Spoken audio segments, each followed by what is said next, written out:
సహస్రాన్ని హత్య చేసిన ఘటనలో భాగంగా సహస్రాన్ని హత్య చేసిన వ్యక్తిని అయితే అంతకుని పోలీసులు అదుపులోకి తీసుకున్నారు. అయితే ఇప్పుడు దానికి సంబంధించి ప్రజెంట్ మనతో పాటు మాట్లాడడానికి సహస్రానికి సంబంధించిన తల్లిదండ్రులు ఉన్నారు. తండ్రితోటి మాట్లాడదాము.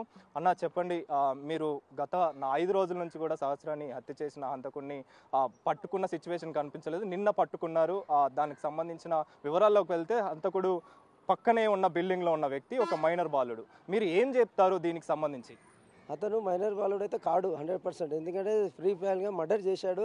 వాడిని మాత్రం వదలొద్దు. ప్రభుత్వంకి అటు చెప్తున్నాను, మీడియాకి చెప్తున్నాను, చట్టానికి చెప్తున్నాను. వాడు మాత్రం మైనర్ బాలుడు కాదు. ఫ్రీ ప్లాన్గా మర్డర్ చేశాడు. వాడు చాలా క్రిమినల్ మైండ్ అంది. వాడిని మాత్రం వదలొద్దు. మీరు చట్టాన్ని వేరే రూల్స్ తీసుకొచ్చి వదిలేరంటే అది పై దాకా వెళ్తా. నేను ప్రభుత్వంతో కొట్లాడతా. కానీ వాడు మాత్రం బతకొద్దు.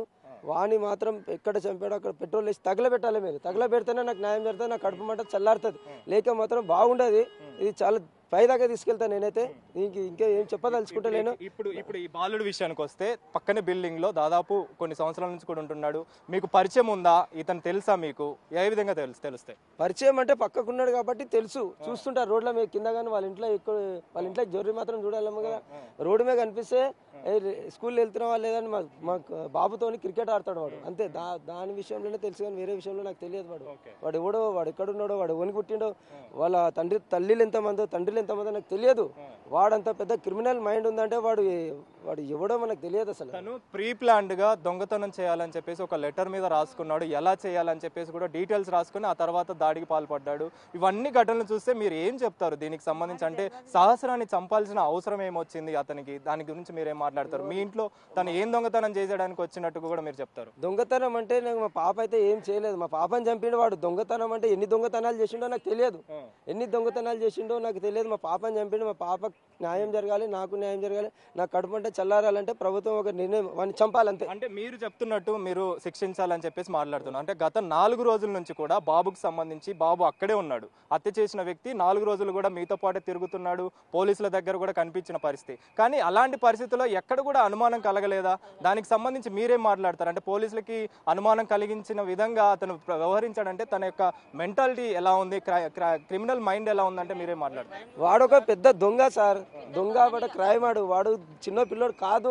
వాడు ఫ్రీ ప్లాన్ గా మర్డర్ చేసిండు. దొంగతనం చేయడానికి వచ్చిండు. మా పాప అడ్డొచ్చిందేమో చంపేసిండు. కానీ మా పాప పోయింది దాంట్లో. దొంగతనం ఎంత దొంగతనం చేసుకున్నా, డబ్బులు తీసుకున్న సమయం కాదు. కానీ నా పాప చనిపోయింది. నా పాపకు న్యాయం జరగాలి, నాకు న్యాయం జరగాలి. ఎందుకంటే నాకు కడుపు. ప్రభుత్వానికి ఒకటే చెప్తున్నా, ఇటువంటి విషయం వల్ల ఏ తల్లిదండ్రులు ఏడవద్దు. ఈ చిన్న పిల్లలకు కావద్దు. వీని మాత్రం ఉంచొద్దు. ఎవరి తల్లిదండ్రులకు కడుపుకోత రావద్దు. నేను బాధపడుతున్నా. నాకు తిరిగి రాదు. నాకు నా మంట నాకు దేవునికి మాట విన్న తర్వాత బాలుడు హత్య చేశాడంటే అసలు మీరు నమ్మారా? అసలు దీనికి సంబంధించి అంటే ఇంత దారుణంగా, అతి కిరాతకంగా 20కి పైగా కత్తిపోట్లు తన శరీరం మీద కనిపించిన పరిస్థితి, అసలు ఇంత దారుణానికి ఒడిగట్టాడంటే మీరు నమ్మారా? దీన్ని ఏ విధంగా చూస్తారు మీరు? నేనైతే నమ్మలేకపోతున్నాను. నేను షాకింగ్లో ఉన్నా చాలా. అసలు వాడిని చూడంగా నేనే ఆశ్చర్యపడిపోయినా. నేను అసలు వాడు ఏంది ఇంతగా క్రూరంగా తయారైపోయిన వాడు చిన్నపిల్లడు కాదు సార్. ప్లీజ్ నేను రిక్వెస్ట్ చేస్తున్నా, చిన్నపిల్లడు కాడు వాడు ప్రీ ప్లాన్గా 18 years అబోవ్ ఉంటాయి వానికి. వాడు వాళ్ళ తల్లిదండ్రులకు కూడా చెప్తున్నా, వాళ్ళ తల్లిదండ్రులకు వాళ్ళ ఇంట్లో అందరికి శిక్షించాలి. వాళ్ళ తల్లిదండ్రులు కూడా వానికి సహకరించారు. 5 రోజులు తిప్పిండంటే వాళ్ళ తల్లిదండ్రులకు తెలుసు డబ్బులు వచ్చినాయి. ఎక్కడిరో అని కూడా అడుగుతలేరు వాళ్ళ తల్లిదండ్రులు. వాళ్ళ తండ్రిదండ్రులు కూడా తింటారు. ఆ డబ్బులు తిన్నారు వాళ్ళు. 5 రోజులు తిన్నారు. ఎంత సార్? ఎంత పోయినాయి దొంగతనం? 85,000 బంగారం ముట్ల 85,000 తీసుకున్నాడు. ఆ తల్లిదండ్రులు అన్నం తిన్నారు కాబట్టి చెప్తున్నాను, వాళ్ళ తల్లిదండ్రులను కూడా శిక్షించాలి, కఠినంగా శిక్షించాలి. 5 రోజులు గడుస్తుంది. 5 రోజులలో తల్లిదండ్రులకు తెలియకుండా ఇది ఖచ్చితంగా ఉండదు అని చెప్పేసి మీరు అంటారు? ఉండదు ఖచ్చితంగా తల్లిదండ్రులకు తెలిసి ఉంటుంది. వాడెనక ఇంకోవరని ఉంటే పట్టుకోండి. పోలీసు వాళ్ళకు కూడా రిక్వెస్ట్ చేస్తున్నా. పోలీసు వాళ్ళు పట్టుకున్నారు. వాళ్ళని కూడా చాలా సంతోషపడుతున్నా వాళ్ళ విషయంలో. ఇంకా ఎవరైనా ఉంటే పట్టుకోండి సార్ ప్లీజ్.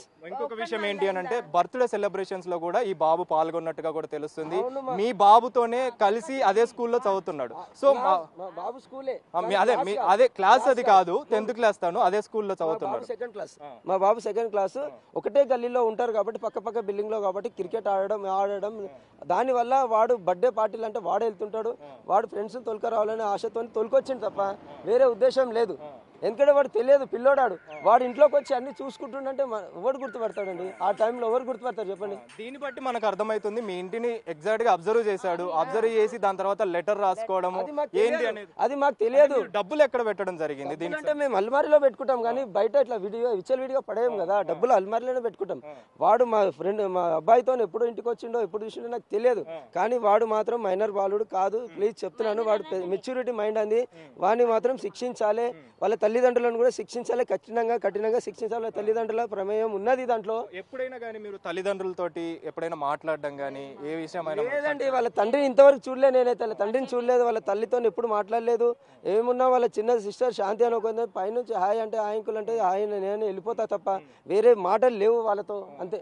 అంటే ఆ రోజు ఘటన జరిగిన టైంలో తను అదే గోడ దూకి యువతలకు వచ్చాడు, యువతల గోడ దూకి అవతలకి వెళ్ళాడు. అంటే 15 నిమిషాల పాటు అక్కడే ఉన్నట్టుగా కూడా పోలీసులు ధృవీకరించారు. అంటే మీరు అబ్జర్వ్ చేశారా ఆ టైంలో కానీ దానికి సంబంధించి? అంటే ఏ విధంగా ఈ దొంగతనం జరిగింటుంది, లేదా ఈ హత్యకి ఏ విధంగా పాల్పడి? అంతా నా మైండ్ సెట్ నాకు రాలేదు. నా పాపను చూడంగా నాకు మైండ్ బ్లాక్ అయిపోయింది. నేను ఏం చేయాలో తెలియదు. నా పాపను ఎత్తుకున్నాను, బయటకు వచ్చాను. అప్పుడే డాక్టర్ వచ్చాడు, పోలీసు వాళ్ళు వచ్చారు, అంతా గందరగోళం అయిపోయింది. నాకేం తెలియదు అక్కడ. అమ్మ మీరు చెప్పండి, ఈ హత్యకి సంబంధించి అత్తగా మీరేం మాట్లాడతారు? దీనికి సంబంధించి ఇంత దారుణంగా ఇంత అతి కిరాతకంగా చంపిన బాలుడికి సంబంధించి? ఇప్పుడు మా తమ్ముడు చెప్పిండా ఆయన ఉంచొద్దు అంతే.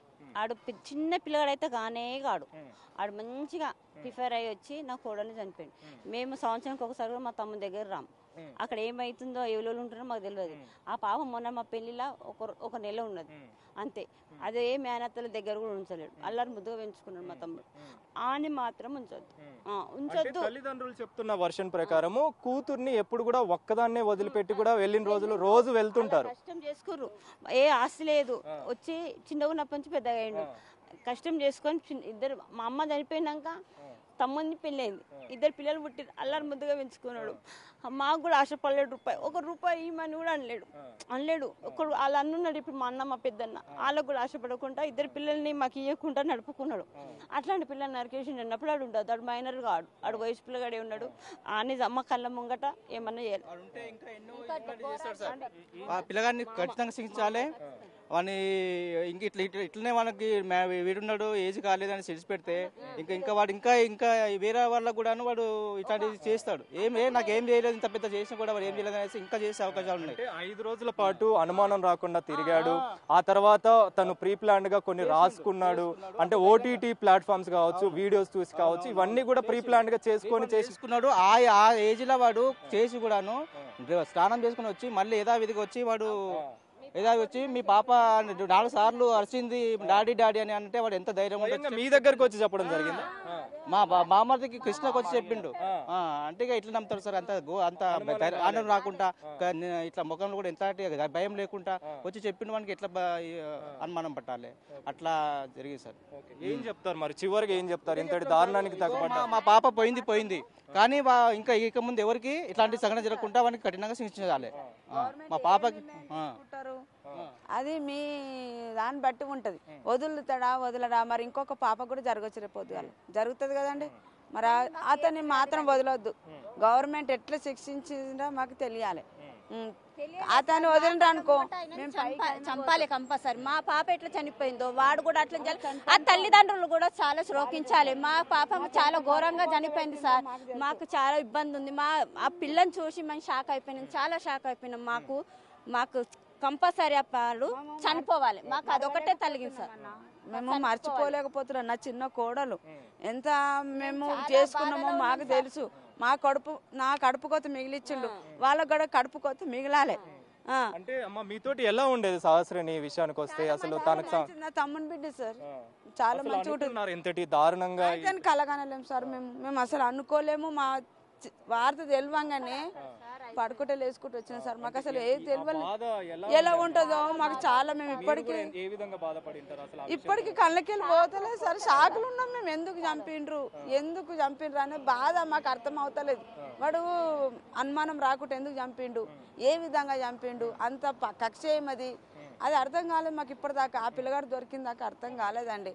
కంపల్సరీ శిక్షించాలి. థ్యాంక్స్ అండి. సో మొత్తానికైతే రాధిక సహస్రని తల్లిదండ్రులు కావచ్చు, వాళ్ళ బంధువులు కావచ్చు, తండ్రి ఒకటే ఒక మాట చెప్తున్నాడు, ఖచ్చితంగా దీనికి సంబంధించి ఆ హంతకుడికి సంబంధించి శిక్షించాలని చెప్పేసి, తనకి కఠిన శిక్ష ఖచ్చితంగా పడాలని చెప్పేసి అయితే వీళ్ళు డిమాండ్ చేస్తున్న పరిస్థితి. దాదాపు 5 రోజుల పాటు మాతో పాటే తిరిగాడు, మాతో పాటే ఉన్నాడు, అన్ని విషయాలు కూడా షేర్ చేసుకున్నాడు. కానీ ఇలాంటి దారుణానికి ఒడిగడతాడు అంటే, గతంలో కూడా చాలా వరకు మా ఇంటికి రావడం జరిగింది, బర్త్డే సెలబ్రేషన్స్లో కూడా పాల్గొన్నాడు, కానీ ఇలాంటి దారుణానికి ఒడిగడతాడని అసలు ఊహించనే లేదు. కానీ అలాంటి వ్యక్తిని ఇంతటి దారుణానికి తెగబడ్డ వ్యక్తిని మాత్రం ఖచ్చితంగా శిక్షించాలని చెప్పేసి తండ్రి కృష్ణ మాట్లాడుతున్న పరిస్థితి మనకు కనిపిస్తుంది.